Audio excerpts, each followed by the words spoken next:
do subscribe to Film Companion. Achyutanand, congratulations on winning the Nespresso Talent Award. It's supported by the very prestigious Critics Week. This is a tough one because the rules are 3-minute film made on an iPhone, vertical format, and the theme this year is We Are What We Eat. Yeah. First of all, how did you decide what you were going to make the film on? I think I got really lucky because the moment I saw the competition, I knew my film even before I had to do any research or anything. Really? I'm very interested in food, and eating good food is a priority to me, and nowadays we don't get good food. So for that I was looking for somebody who has good seeds, for which I had already done research to meet this lady, and I was going there any which ways for my personal need and for my family needs. And it just so happened before I actually went there, I got to know of this competition. So I knew this is it. You're sorted. I am sorted. Like, I really had to do no thinking. The moment I saw it, and I was like, right, this all makes sense. It's probably made for me to do this. The stars aligned. Looks like it, yes. So tell me about the challenges of the rules, you know, the vertical format, the 3 minutes, the iPhone. How do you get around that? I actually really enjoyed it. Honestly, I didn't think I'll enjoy it. What also excited me about this competition was vertical format, because I usually shoot everything horizontally. Usually what happens is when we shoot, we make our eyes travel from left to right within the frame, because that's the typical progression of eye movement. And if you want to go in the different direction, you go from right to left. And that is the schematics of telling story visually. But when you narrow down the frame from left and right, you get a lot of space on top and bottom, and you can use that to move the eyes from top to bottom and bottom to top, and not only visually but also conceptually. And if you shoot it appropriately and you edit it like for it to make sense and the juxtaposition is right, then I think there's a world of story that can be told. And this is just the first one for me. And because I've done this, I know that I'm going to shoot a lot more. Even I've been even contemplating that I may do a feature-length documentary or a feature-length communication in this kind of format, because I really see there's an opportunity. Everybody is using phones, and that's the kind of screen that we have, and it really is emotionally very strong when it comes to justifying the medium and the platform that you're using. And if you tell the story in the right way, I think we've got something really interesting to explore. But you're retraining the eye. Yes.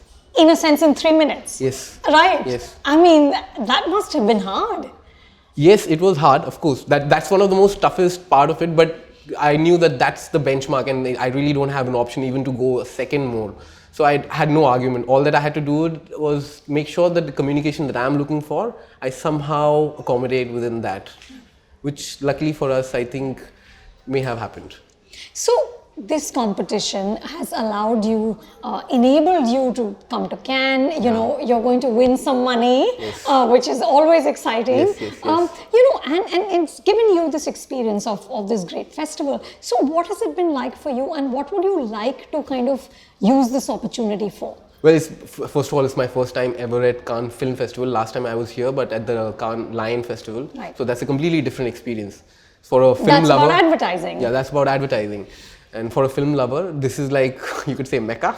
And you get to see such vibrant energy and such vibrant people, and people who you've always looked up to, like people you've looked up to, their films are being screened right here. You could possibly be a part of it if you get invitation. You could see one of the screenings, which is an absolute privilege. It's an experience of a lifetime. So I think it's changing me as a human being to aspire more to maybe be in someday be part of that list, hopefully. I mean, it's a tall order to ask for, but hopefully to be a part of that list and meet people who I would like to collaborate with. Like, very often I'm very dissatisfied with the kind of people I get to collaborate with. There are very few people you really enjoy collaborating with.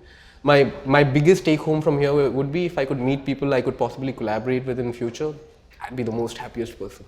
Now, you've done advertising, you've done documentaries, you've done music videos, you've done it all. Is all of this moving towards a feature? Yes, ultimately, always. Like, to be honest, I knew that I'm going to be a filmmaker when I was in 8th or 9th standard, when I used to see films on Star Movies or HBO, because those were the only 2 English channels that we used to get at that kind of time. And looking at those films, I was always intrigued by who are these people who are making me emotionally feel things. Right. Like, more than anything else, the craft, the acting, the surface of it, none of it made any difference to me. The only thing that made real difference to me was the emotional manipulation that the filmmaker could do to me. And at that point in time, I knew that I want to be in that position to be able to emotionally manipulate people to be able to tell the story that I believe that I need to tell. So from there on, it's all been step-by-step process, because I come from a completely outside the industry kind of situation, and I didn't even go to a film school. So you're a self-taught filmmaker. Yes, in certain ways. So you had to go through all of these to be able to get to a feature space, as opposed to becoming an AD on a feature set, which really didn't excite me at all. So I think all of these have been step-by-step process to ultimately start making films that I would make in the largest possible format. But I'm still doing in the smaller format, which is available thanks to the resources and opportunities that I have. And tell me, you didn't answer, what are you going to use the money for? So the money that I get, a friend of mine assisted me in this film. So 1/3 of the money would go to him. Unfortunately, he couldn't join us here. I would have loved him to be here.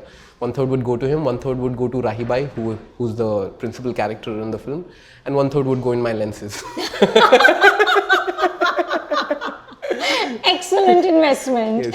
And tell me, there's hundreds and thousands of people who will be inspired by your story. Tell me, what would your advice to them be? What should all those filmmakers out there be looking for? What should they do? How do they get to this place sitting in Cannes with an award-winning film? If you want to be a filmmaker, no matter whatever happens, you just keep doing it. Yeah. Persist. Yes, that's the only way. Because if you stop, then there is no way going forward. Right.